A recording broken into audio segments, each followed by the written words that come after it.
오늘 11절에서 18절 말씀을 가지고 선한 목자 되신 예수님이란 제목의 말씀으로 또한 은혜 받고 또 성찬을 또한 하는 오늘 귀한 복된 주일 되기를 다시 한번 주님의 이름으로 축원합니다.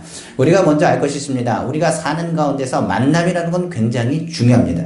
사람이 행복해지려면 좋은 사람들을 많이 만나야 돼요. 무엇보다도 부모가 좋아야 됩니다. 좋은 부모를 만날 때 자녀는 행복합니다. 더 나아가서 좋은 선생님을 만날 때 또 행복하고 바른 길로 인도받을 수가 있는 겁니다.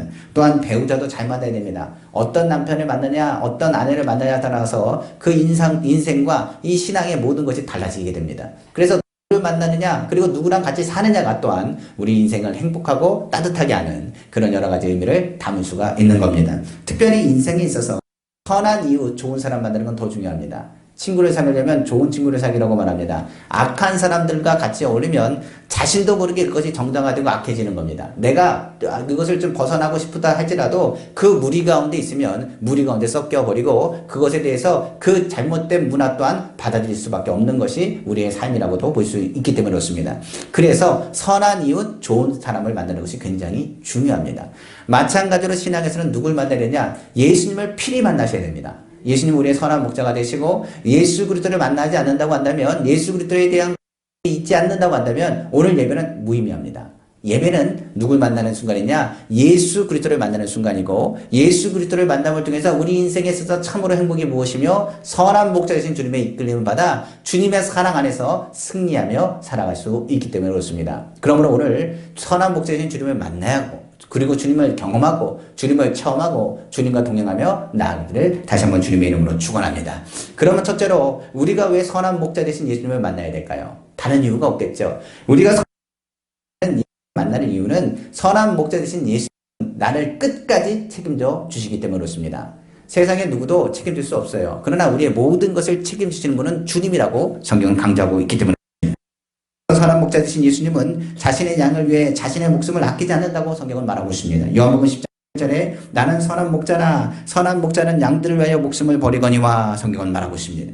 선한 목자가 목숨을 아끼지 않는다라는 얘기는 쉽게 얘기하면 내가 너를 책임지겠다는 의미를 담고 있습니다.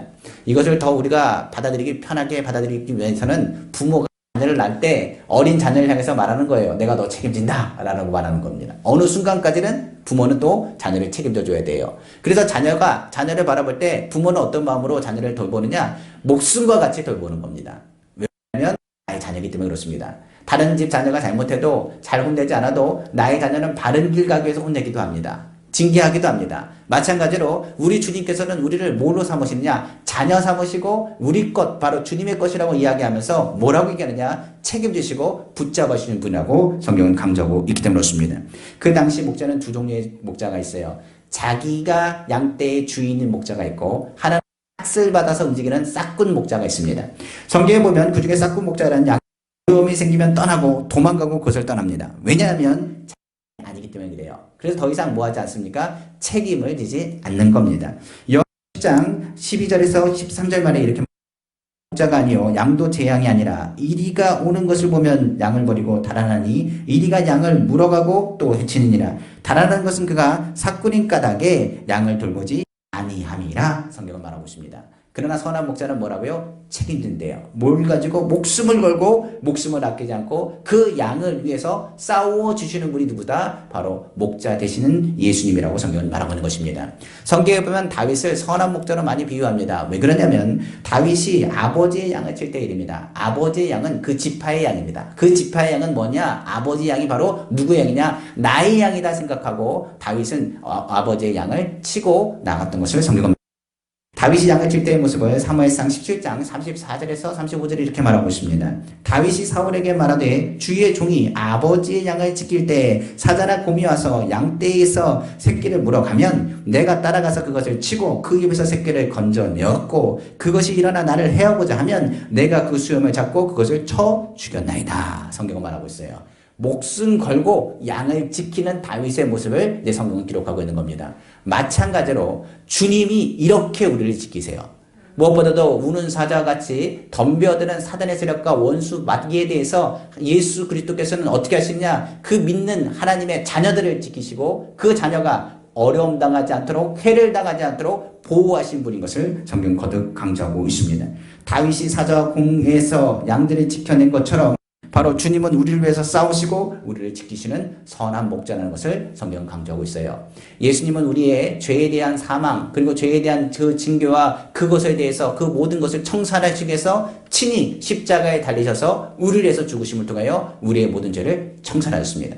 그뿐만 아니라 우리를 고아와 같이 보아주지 않기 위해서 또 다른 보혜사이신 성령을 우리에게 보내주셨어요. 이를 통하여 하나님께서는 예수 그리스도를 통해서 또한 성령을 통해서 우리의 심령에 있는 모든 죄의 문제와 그 어려움의 문제를 건지실 뿐만 아니라 고아와 과부째 버려두지 아니하시고 끝까지 책임지시겠다라고 말씀하신 것을 우리는 기억하게 됩니다. 그러므로 부정적인 생각이 들어오고 마음의 육적인 마음 가운데 다가올 때도 그 모든 유혹에서 건지시고 지키시는 하나님의 은혜가 우리 삶 가운데 있게 되는 거예요. 왜냐하면 우리는 주님의 것입니다. 주님은 우리를 아시고 우리를 붙잡아 주신 것을 성경은 강조하고 있습니다. 양을 지키고 돌보는 그 목자 스스로 세상을 살아가는 것이 아니라 주님이 우리를 돌보시고 우리가 예수를 영접하는 그 순간에 우리는 주님의 귀한 어린 양이 되는 거죠. 그러므로 교회는 주님의 품을 떠나서는 안 됩니다. 또한 우리 성도님들은 교회를 떠나서도 안 됩니다. 양은 어떠한 보호도 받을 수 없기 때문에 그래요. 떠나면 반드시 원수의 공격을 받게 됩니다. 원수의 공격을 받게 되면 양은요 그 원수랑 대항할 힘이 없어요. 그러므로 사단의 공격에 완전히 무방비로 무너질 수밖에 없습니다. 그 원수의 공격을 이길 힘이 우리 가운데 없어요. 그래서 우리 안에 누가 목자이신 주님이 항상 지키시고 보호하여 주셔야 되는 것입니다. 카자흐스탄 알마타의 선교사님의 간증의 내용이 있습니다. 여기서 보시면 이제 카자흐스탄 지역이 좀 황폐한 광야 지역 같이 이렇게 되어 있어요. 그런데 거기는 목축을 키웁니다. 양도 키우고 여러 가지 소도 키우고 돌아다니며 가는데 그 광야 같은 길을 지나다 뭐가 많으냐? 양이나 그리고 소의 뼈다귀들이 많이 돌아다닌대요. 보시면 죽어있는 소, 양 무리에 그 벌어져서 뼈밖에 남아있지 않은 그 몹들을 많이 다고 합니다. 죽은 양의 뼈들이 많이 있는데 왜 죽었냐고 물어보니 양이 길을 잃거나 아니면 양이 그 양물에서 떠나 나가면 그 주위에 있는 맹수들의 공격을 받는데요. 특별히 맹수 중에서 누구의 공격을 많이 받느냐? 독수리의 공격을 많이 받는다고 합니다. 독수리는 어떻게 하느냐? 멀리를 보는데 저 양떼가 중에 양무리 중에 양이 하나가 딱 나가는 것을 보면 그것을 놓치지 않고 그것을 주의 있게 본대요. 멀리서 그걸 보고 좀 어느 정도 떨어졌다 싶으면 재빨리 달려가서 눈 하나를 부리로 찢는답니다. 그러면 눈 하나가 찍히면서 앞이 보이지 않습니다. 괴로워할 때 나머지 그 눈 한쪽도 찔러버린답니다. 찍어버리면 이제 그 양이 뭐 하느냐? 아무것도 할 수 없고 눈에 보이는 게 없고 시각에 보이는 것이 없어서 방황하기 시작하고 갈팡질팡하게 되는데 그때부터는 어떻게 하느냐? 마음 놓고 공격하고 그를 무너뜨린답니다. 결국 독수리의 밥이 되는 거예요.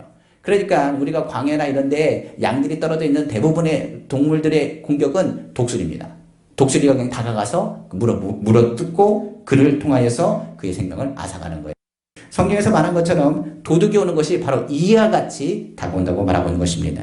주님의 품을 떠나면 독수리같이 맹수같이 먼 곳에서 순식간에 찾아와 우리의 눈을 멀게 해요. 주님을 떠나면 그때부터 앞에 보이는 게 없는 겁니다. 하나님의 은혜에 대한 것을 또한 망각해야 되는 거죠. 결국 원수의 밥이 되고 마는 겁니다. 요한복음 10장 10절에 분명히 성경은 말하고 있습니다. 도둑이 오는 것은 도둑질하고 죽이고 멸망시키는 것뿐이요 내가 온 것은 양으로 생명을 얻게 하고 더 풍성히 얻게 하려는 것이라고 성경은 말하고 있는 거예요. 그래서 우리가 예수를 떠나면 죽습니다. 절대로 예수를 떠나서는 안 돼요. 교회를 떠나서는 안 됩니다. 신앙을 버려서는 안 돼요. 주님의 보호하심이 없으면 주님이 인도하심이 없으면 우리는 원수의 공격을 받습니다. 더 나아가서 주님이 말씀하신 것처럼 세상에서 우리를 끝까지 책임지실 분은 주님밖에 없어요. 부모님이 우리를 끝까지 책임 못 집니다. 세상에 누구도 내가 너를 끝까지 책임지게 말할지 모르겠지만 끝까지 책임질 수 없어요. 신앙은 개인적인 겁니다. 끝까지 그 신앙을 견디고 이기고 붙잡을 수 있도록 누굴 바라보고 주님을 바라보고 믿음으로 나아가셔야 돼요. 그래서 오늘 예수님을 만나야 되는 겁니다. 그리고 오늘 이 시간에 예수님을 만나고 예수님을 바라봐야 되는 거예요. 그리고 주님이 우리의 보호자시고 우리를 지키시는 선한 목자 되신 것을 입술로 고백하기를 다시 한번 주님의 이름으로 축복합니다. 두 번째로 왜 목자신 예수 그리스도를 만나야 될까요? 다른 것이 아니죠. 선한 목자는 양을 잘 압니다. 마찬가지로 그가 지금 나의 연약함을 분명히 아시고 치료하시는 분이기 때문에 그래요. 목자는 나를 압니다. 주님은 나를 아세요. 나의 연약함을 알고 나의 상처를 아십니다. 그리고 그것을 외면하시는 분이 아니라 이를 치료하시는 분으로 성경은 기록하고 있는 것입니다. 요한복음 10장 14절 15절에 말하면 나는 선한 목자라 나는 내 양을 알고 양도 나를 아는 것이 아버지께서 나를 아시고 내가 아버지를 아는 것 같으니 나는 양을 위하여 목숨을 버리느라. 나는 주님은 나를 알아요. 그런데 내가 주님을 모르면 안 됩니다. 주님이 어떤 분인 걸 안다면 주님이 손과 주님의 은혜가 우리 가운데 있는 상처 아픔을 치료하시는 분이라는 것을 또한 깨닫게 될 거예요. 양이 배고프든지 아프든지 괴로운지 주님은 다 아십니다. 그는 우리를 지으신요 창조주 하나님이십니다. 단순히 만드신 분이 목숨을 걸고 나를 귀중히 여기시는 것이 아니라 귀중히 여기실 뿐만 아니라 위하시고 인도하시고 잘되기를 누구보다 바라시는 분인 것을 성경은 강조하고 있어요. 우리가 아는 것처럼 유명한 의사는 환자를 어떻게 하냐 잘 치료하면 유명해집니다. 정확한 진단과 정확한 치료에 대한 것을 얘기해 준다면 그 사람에 대해서 유명한 의사로서 이름을 날릴 거예요. 그러나 존경받는 의사가 되기 위해서는 거기다 하나 더 있어야 됩니다. 뭐 하냐면 자신을 희생하면서까지 뭐합니까? 환자의 생명을 위하고 귀하게 여겨 희생하면서까지도 그를 치료할 수 있는 모습을 볼 때 많이들은 그 사람을 존경합니다. 그러니까 유명한 사람은 잘 치료하면 돼요. 그러나 존경받는 사람은 자신의 것을 내려놓을 수 있어야 되죠. 예수님은 어떤 분이냐? 존경받는 의사세요. 우리의 연약함과 아픔에 대한 분명히 우리의 잘못된 것을 아시고 그 문제점을 아시는 분입니다. 그러나 그런 자신이 희생하면서까지 뭐 하셨느냐? 그 모든 질병을 치료하시는 존경받는 의사 같은 분인 것을 성경 강조하고 있는 것입니다. 우리가 같이처럼 이사야서 53장에 그가 찔린 우리 허물 때문에 그가 상함은 제약 때문에 그가 징계를 받아 평화를 누리고 우리가 채찍에 맞음으로 나음을 입었다는 구절이 있죠. 예수님은 우리의 병을 잘 아십니다. 그리고 우리를 치료하시기 위한 치료자 되실 뿐만 아니라 우리가 그 치료함을 받아서 주님 안에서 행복하기를 누구보다도 원하시는 목자가 되세요. 그래서요 목자는 양의 상태를 유심히 봅니다. 만약 양이요 누워서 괴로워하고 눕지 못한다고 한다면 분명 그 양이 불안과 두려움을 갖고 있다는 것을 목자는 알아요. 그렇기 때문에 목자는 어떻게 하느냐? 그가 지금 두렵다, 그가 떨고 있다는 것을 알기 때문에 더 이상 두려움이 없도록 더 가까이 오시는 분이 바로 주님이세요. 목자가 더 가까이 가요. 두려움에 떨고 있구나, 너가 눕지 않는구나, 내가 너를 한번 쓰다듬어 줄게 하고 다가간다는 것을 의미합니다. 우리가 사는 코로나 시대의 가장 문제는 코로나가 문제가 아닙니다. 코로나 때문에 다가온 두려움이요. 이 두려움 때문에 우리가 아무것도 하지 못했어요. 이 두려움을 통해서 경제, 사회 모든 것이 지금 무너져 버렸습니다. 올해 수능생들은 어떻게 시험을 보는지도 모르겠어요. 그러니까 어떤 상황이 놓였는지 어떤 사람들에게는 장점이 된다 뭐라고 얘기할지 모르겠지만 많은 이들이 두려워서 밖에 나오지도 못하고 아무 교제도 이루지 못하는 것들을 보게 됩니다. 그러나 하나님의 말씀을 우리는 돌아야 돼요. 선한 목자 되신 주님은 지금 뭐라고 말씀하시는가? 성경에서 가장 많이 나오는 단일 문장이 있습니다. 그 문장은 두려워 말라는 단어예요. 이 두려워 말라는 단어가 몇 번 있느냐? 신구약 통틀어서 365번 있대요. 그러니까 매일 주님이 하시는 말씀이 두려워 말하라, 두려워 말하라, 두려워 말하라고 말씀하신답니다. 선한 목자 되신 주님은 양들이 두려움에 오늘도 불안해하지 말고 두려워하지 말고 근심하지 말라고 오늘 말씀하세요. 성경 시편 91편 6절에 말합니다. 밤중에 퍼지는 연병도 한낮에 쏘아대는 재앙도 두려워하지 말라. 스바냐 3장 16절에 말합니다. 그날이 오면 예루살렘에 이렇게 일러주리라. 시온아 두려워 말라. 기운을 내어라. 주님 말씀하세요. 이사야서 43장 1절은 말합니다. 너는 두려워 말라. 내가 너를 구속하였고 내가 너를 지명하여 불렀느니 너는 내 것이라. 요한복음 14장 1절은 말합니다. 너희는 근심하지 말라. 하나님을 믿으니 또 나를 믿으라 라고 말씀하세요. 그러니까 지금 주님이 하시는 말씀은 끊임없이 말하는 거예요. 두려워하지 말아라. 내가 너와 함께 할 것이라. 내가 너를 구속할 것이라. 나의 의로운 소리들을 붙들 것이라고 말씀하세요. 그러니까 목자는 뭐합니까? 두려워 떨 때 더욱더 강력하게 다가오세요. 지금은 뭐 할 때냐? 주님을 가까이 만날 수 있는 축복의 때입니다. 그러니까 어둠이 깊어지면 깊어질수록 주님은 더 가까이서 우리와 함께 하시고 인도하신다는 것을 기억했으면 좋겠어요. 특별히 목자는 양의 배고픔도 압니다. 양이 배가 고프면요 잠을 못 잔답니다. 그렇기 때문에 목자는 뭐 하느냐? 양이 배고프지 않고 평안하게 잘 수 있도록 돕고 그에 대해서 목초지를 미리 준비해서 그를 먹이시는 분이 바로 목자라고 성경은 말하고 있는 것입니다. 푸른 풀밭을 잡고 이곳으로 인도하여 가시는 분입니다. 오늘도 우리 이 자리가 영혼의 양식을 주시고 그리고 더 나아가서 육신의 양식과 사랑의 양식을 먹이기를 원하세요. 그가 그의 피와 살을 오늘 먹이시고 이를 통해서 뭐 하길 원하냐? 주님의 평강이 우리 가운데 임하기를 주님이 원하시는 것입니다. 주님은 그 사랑하는 자에게 잠을 주시고 우리의 삶에 평안이 되도록 이끄시는 분이세요. 우리가 잘 아는 다윗의 시 있죠? 바로 시편 23편 1절에서 2절입니다. 여호와는 나의 목자시니 내게 부족함이 없으리로다. 그가 나를 푸른 밭에 누이시며 쉴만한 물가로 인도하시는도다. 목자는 또한 뭘 알까요? 병들어 있는 양의 상태를 압니다. 양이 병들어 있으면 괴로워서 못 견딘다는 거 알고요. 양 스스로가 그 병을 치료할 수 없다는 것을 누구보다 잘 알아요. 그러니까 양의 연약함을 알 뿐만 아니라 그 음성에 귀 기울이시는 분이 누구시냐? 바로 목자입니다. 우리가 아는 것처럼 우리의 아픔에 대해서 저도 그럴 것 같아요. 우리 자녀 아픈 건 더 잘 보일 것 같아요. 마찬가지로 여기 성도님들 계시지만 우리 성도가 누군가가 아프다 하면 더 잘 알 것 같아요. 누구보다도 그 소리에 귀 기울이시는 분이 누구시다? 바로 하나님의 자녀를 향해서 귀 기울이는 분이 바로 목자신 주님이라고 성경 강조하고 있는 것입니다. 양 스스로는 자신의 괴로움을 해결할 수 없습니다. 그러나 목자는 알아요. 그 양에게 괴로움과 병든 것을 치료하시는 유일한 분이 바로 목자 주님이 되신다는 것을 성경은 강조하고 있기 때문에 그렇습니다. 얼마 전 유튜브 보니까 양하고 개 그리고 또 동물들의 몸에 파리같이 생긴 벌레가 살을 파고 그 안에 알을 낳는 그런 이제 영상이 있더라고요. 보니까 이 알을 낳으면 알 낳고 끝나는 게 아니라 알이 이제 낳기 시작해가지고 구더기같이 막 돌아다니는 거예요. 근데 이제 개나 이 양이나 이런 동물들이 이것을 해결하지 못합니다. 그래서 의사가 와서 그것을 짜냅니다. 그런데 너무 징그럽더라고요. 그 모습을 보는데 구더기가 생겨서 썩고 괴로워 견딜 수 없는 상태로 놓이게 된대요.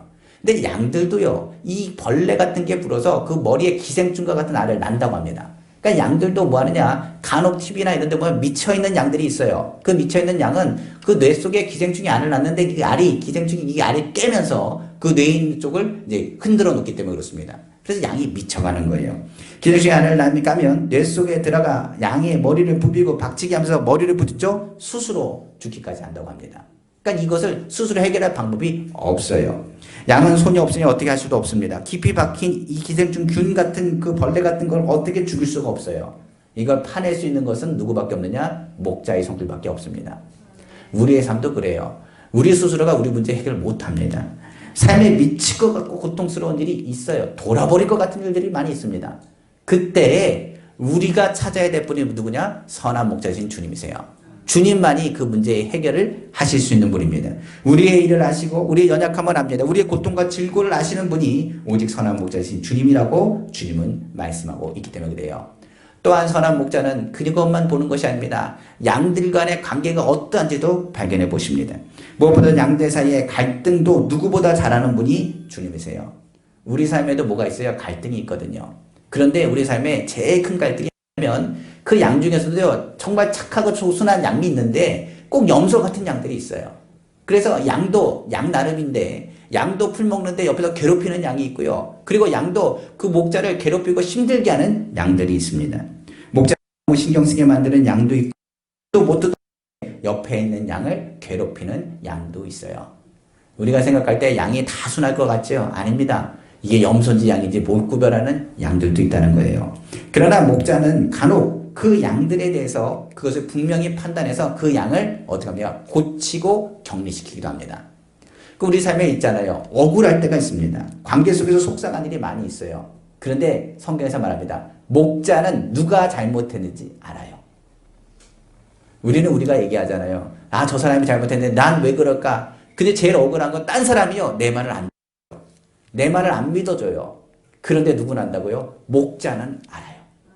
목자는 양들의 갈등하는 요소, 누가 문제고 무슨 문제에 있는지를 압니다. 그리고 이것을 해결하시는 분이 누구냐면 결국은 목자가 되는 겁니다. 그래서 문제를 다른 사람은 오해하고 잘 모른다 해도 주님은 아셔서 우리를 위로하시고 그 문제에서 건지시는 분으로 성경은 기록되어 있어요. 그러니까 매 상황과 매 상태에 주님께서 어떻게 된다? 가까이 오실 뿐만 아니라 책임지시고 지금 우리의 삶에 있는 상황을 아십니다. 혹시 이 자리에 잠 못 드는 사람이 있다면 왜 잠을 못 드니 하면서 말씀을 주실 거예요. 이 자리에 두렵거나 불안한 사람이 있다면 그 부분에 대해서 주님이 오늘도 말씀하실 겁니다. 주님은 두려워하지 말라고 말합니다. 근심하지 말라고 말합니다. 내가 너를 치료한다고 말합니다. 십자가의 보혈로 너를 감싸준다고 오늘 말씀하고 있다는 사실을 기억했으면 좋겠어요. 그래서 오늘 선한 목자 되신 주님을 지금 만나셔야 돼요. 지금 이 자리를 통해서 위로받고 이 자리를 통해서 다시금 주님 앞에 나의 괴로움을 토하고 나의 불안함에 대한 것을 부르짖으며 이 불안의 요소에 대해서 불안해하지 말고 두려워하지 말며 믿음으로 나아가는 우리 성도님 다 되시기를 주님의 이름으로 축원합니다. 세 번째로 왜 우리는 선한 목자 되신 예수님을 만나야 할까요? 다른 것에 있지 않습니다. 선한 목자 되신 주님은 양들의 미래까지도 책임지시는 분이기 때문에 그래요. 아까도 얘기했죠. 우리 앞으로의 미래를 누가 책임진다고요? 주님이 책임지십니다. 앞으로 이제 2020년도가 지나가고 나면 어떤 일이 일어날지 통 모르겠어요. 내일은 난 몰라요 하는 것처럼 정말로 양들의 눈은 정말로 작아서 내일 어떻게 될지 모릅니다. 우리가 모든 것을 보면 TV의 내용들을 보면 이것이 맞는지 이 돌아가는 것이 제대로 돌아가고 있는지 잘 된다 뭐 한다 잘 돌아가고 있는지 그거를 우리가 판단하고 얘기하고 많은 전문가들이 나간지 모르지만 전문가들의 얘기로 맞는 적이 거의 없어요. 우리가 TV 보면 부동산 시장이라든지 뭐 학교라든지 여러 가지 얘기를 하고 주식에 대한 얘기도 하고 막 하지만 전문가들이 나와서 막 설명하고 얘기하지만 그게 맞느냐? 그게 맞지도 않아요. 그러니까 사람의 눈은 정말 한계가 있고 그것에 대해서 알 수 없는 부분들이 너무 많기 때문에 불안과 염려합니다. 특별히 부모 입장에서 자녀를 키울 때도 그렇습니다. 자녀에게 얘기했죠. 내가 너를 도울 거야. 내가 목숨 걸고 내가 너 공부시키고 너 잘 성장하도록 내가 너 할 거야 하면서 부모는 그렇게 약속을 합니다만 시간이 지나면요. 부모심은 더 쇠해질 뿐입니다. 자녀는 무엇보다도 끝까지 함께 할 수 없다는 것을 이제 깨닫게 되는 거죠. 그래서 스스로 일어나야 되는 것이 그리고 스스로 그 문제를 해결하려고 몸부림칠 때도 많이 있는 거예요. 장래에 대한 것은 누구도 장담할 수 없습니다. 그래서 성경은 자랑할 것이 없다고 가르치고 있습니다. 그렇기 때문에 이 선한 목자이신 주님을 만나야 되는 것은 장래에 대한 불확실성을 확실하게 이끄시는 분이 주님이시기 때문에 그래요. 그래서 성경은 말합니다. 양보다 항상 앞서가시는 분이 바로 주님이세요. 그 주님이 우리의 갈 길과 앞장서셔서 우리를 위해서 싸우시는 대장 되신다고 성경은 강조하고 있는 것입니다.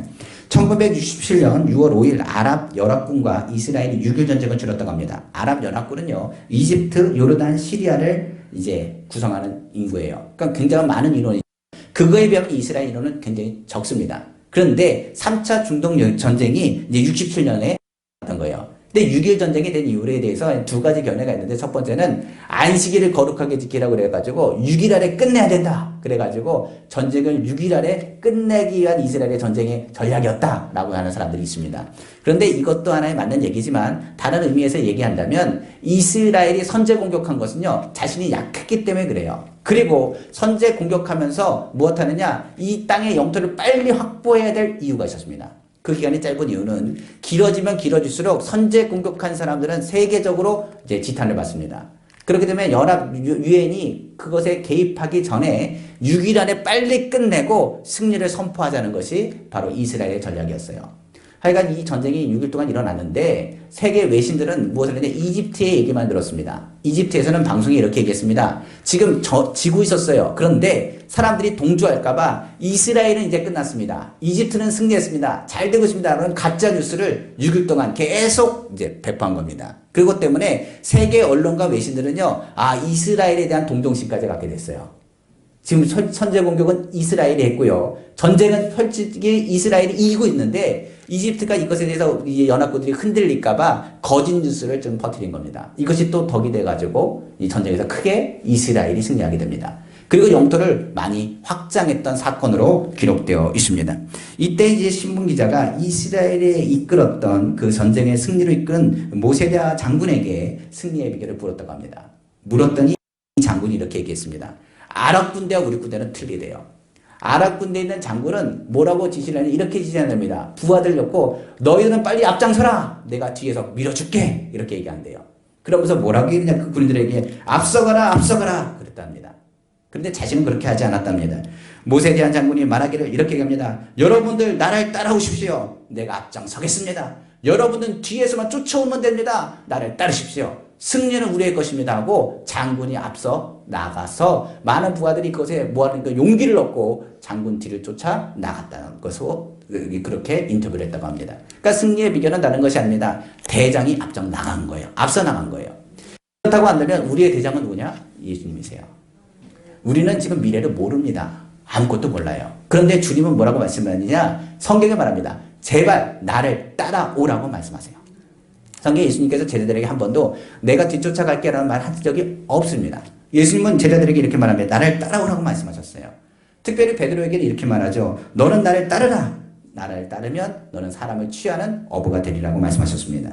예수님은 선한 목자라 항상 앞장서셔서 본이 되시는 분이었습니다. 십자가를 지시기 전에 겟세마네 동산에서 기도로 앞장서시고 풍랑이 불 때도 배 위에 앞장서셔서 풍랑을 향해서 외치셨던 분이 주님이십니다. 병든 사람도 고치셨고 마귀와 싸워서 이기며 죄와 싸워서 이기고 환경과 싸워서 승리하는 것을 누구에게요? 제자들에게 먼저 보이셨습니다. 그가 십자가에 죽으시고 부활의 첫 열매가 되시고 우리에게 부활의 생명과 하늘나라가 있다는 것을 그는 우리에게 미리 예배하셔 보이셨어요. 오늘날도 목자가 앞서가신 예수님도 우리를 위해서 앞서가시고 천국을 예배하러 가셨다고 성경은 말씀하고 있는 것입니다. 요한복음 14장 1절에 3절은 말합니다. 너희는 마음에 근심하지 말라. 하나님을 믿으니 또 나를 믿으라. 내 아버지 집에 거할 곳이 많도다. 그렇지 않으면 너희에게 일렀으리라. 내가 너희를 위하여 거처를 예배하러 가노니 가서 너희를 위하여 거처를 예배하면 내가 다시 와서 너희를 내게로 영접하여 나 있는 곳에 너희도 있게 하리라. 아멘. 성경은 분명히 말씀하고 있어요. 이제 시대는 어둡습니다. 우리가 무엇이 옳고 그른 것 전에 한번 얘기했습니다. 악이요 선이 되고요. 선이 악이 되는 시대입니다. 그러니까 지금 보면 예전에는 이건 분명히 악한 일입니다. 그런데 지금은 선하다고 얘기합니다. 지금 예전에는 이건 선한 일입니다. 그런데 지금 뭐라고 그러냐? 악하다고 얘기합니다. 그러니까 시대의 변화가 어떻게 보면 우리의 생각과 우리의 모든 판단력을 흐리게 합니다. 그러나 하나님 말씀은 절대로 흔들리지 않아요. 먼저 주님이 앞장서셔서 천국에 어떻게 가느냐를 먼저 본이 되어 우리에게 보이신 분이 바로 주님이세요. 주님은 우리의 미래에 대해서 말합니다. 눈앞이 깜깜하면 주의 말씀을 볼 것을 명령하세요. 그리고 이 말씀 가운데서 하나님의 음성을 듣고 다시 일어나기를 주님이 원하시는 것입니다. 그러므로 선한 목자는 오늘 주님 말씀하십니다. 희생하고 헌신하여서 그 십자가에서 우리의 죄를 청산하신 분이며 십자가에 달려서서 죄를 청산하셨으므로 이전 것은 지나갔으니 보라 새 것이 되었다 말씀하시고 우리를 그 핏값으로 사셨습니다. 그러므로 우리는 예수의 피 안에서 우리는 이제부터 누구의 것이냐? 세상의 것이 아니오 마귀에 속한 자가 아니라 누구에 속한 자냐? 주님의 핏값으로 산 주님의 양이라는 사실을 절대로 잊어서는 안 됩니다. 이제 목자는 그 양을 볼 겁니다. 그리고 양의 연약함에 대해서 개입하시는 주님의 손길을 체험할 수 있을 것입니다. 주님 우리를 잘 압니다. 외롭거나 답답하게 하지 않으시고 우리의 모든 필요를 아시며 우리의 형편과 처지를 아시사 우리의 필요를 공급하는 분이십니다. 그러므로 지금은 우리가 뭐 해야 되느냐? 주님을 더 알아가셔야 됩니다. 왜 나에게 이런 일이 일어납니까? 왜 나에게 이런 문제가 발생합니까가 아니라 주님 나에게 은혜를 베푸시고 나에게 하나님 필요한 은혜를 공급해달라고 주 앞에 구하시는 우리 성도가 되기를 원합니다. 특별히 선한 목자는 앞서 나가서 항상 준비하시는 분이 주님이십니다. 그러므로 미래에 대해서 불안해하지 말래요. 내일은 우리 모릅니다. 그러나 내일에 주님이 앞서 가십니다. 그리고 우리는 주님의 발자취만 따라가면 되는 거예요. 그러면 우리가 마지막 때에 우리는 예수님께 모든 것을 맡기고 따라가는 귀한 양이 되기를 다시 한번 주님의 이름으로 축원합니다. 말씀을 마치겠습니다. 오늘 주님은 말씀하십니다. 이미 예수의 피로 우리를 정하셨어요. 우리는 주님의 핏값으로 사는 양입니다. 그리고 우리는 주님이 인도하신 대로 쫓아만 가면 푸른 풀밭과 실만한 물가로 주님 우리를 인도하실 거예요. 그러면 우리의 자세는 어떻게 해야 될까요? 저는 분명히 말합니다. 주님의 양이면 주님의 말씀에 고집피지 말고 순종하세요. 그리고 주님의 양이면 주의 말씀을 듣고 딴 길로 가지 않기를 간절히 원합니다. 양들이 간혹 딴 길로 가요. 딴 길로 가지 마세요. 주님이 우리와 함께 하시고 우리에게 축복하시고 인도하실 때는 고집을 내려놓고 주님의 말씀 붙잡고 주님의 인도하심을 받으며 딴 길로 가면 안 됩니다. 오늘 주님이 말씀하십니다. 무엇보다도 주님이 어떤 분임을 알면 우리가 잘 되기를 원하고 우리가 힘을 얻고 치료받기를 원하시는 분은 누구시라고요? 주님이세요. 더 행복하고 잘 되기를 원하시는 것이 주님이십니다. 마지막 때는 많은 사람들을 흔들어 놓습니다. 미혹하는 영들이 나타나 미혹하게 할 겁니다. 그러나 그런 것에 요동하지 마시고 오직 말씀을 단단히 붙잡고 주님의 전에서 믿음 안에 성장하고 딴 길로 가지 않는 우리 성도들 다 되시기를 주님의 이름으로 축원합니다. 제가 좋아하는 찬송 중에 하나가 325장입니다. 325장 찬양 가사 제가 불러드릴게요. 예수가 함께 계시니 찬양이거든요. 예수가 함께 계시니 시험이 오나 겁없네. 기쁨의 근원 되시는 예수 위에 삽시다. 이 세상 사는 동안에 주 이름 전파하면서 무한한 복락 주시는 예수 위에 삽시다. 이 세상 친구 없어서 예수는 나의 친구니 불의한 일을 버리고 예수 위에 삽시다. 주께서 심판하실 때 잘했다 칭찬하니 이런 상급 받도록 예수 위에 삽시다. 후렴입니다. 날마다 주를 섬기며 언제나 주를 기리고 그 사랑 안에 살면서 딴 길로 가지 맙시다. 양들에게 주시는 말씀이에요. 우리의 자세는 뭐라고요? 주님의 기쁨 되길 원하며 주님 날마다 주를 섬기며 언제나 주를 기리고 그 사랑 안에 살면서 딴 길로 가지 않는 것이 바로 양의 올바른 자세입니다.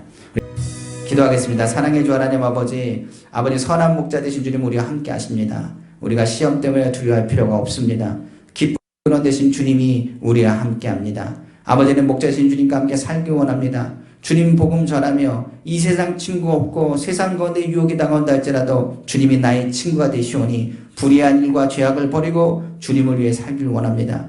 마지막 때 주님의 심판하실 때 잘했다 칭찬받고 주님의 상급 받는 우리 귀한 성도님을 살길 원합니다. 오늘 주님을 위해 살길 원합니다. 날마다 주를 섬기며 언제나 주님을 기리며 그 사랑 안에 살면서 딴 길로 가지 않길 원합니다. 예수 믿는 사람 주님과 동행하여 살아야 삽니다. 주님을 떠나서는 죽습니다. 아버지님 주님과 동행하며 주님의 다 될 수 있도록 축복하여 주옵소서. 오늘 특별히 성찬 예배로 드려집니다. 하나님 주님의 대속의 은혜를 기억하게 하시고 아버지 주님의 우리와 함께 하심을 통하여 오늘의 삶 가운데 승리의 삶을 살아가게 부족 없도록 채워 주옵소서. 이 모든 말씀 사랑하신 우리 주 예수님의 이름으로 축복하고 기도합니다. 아멘.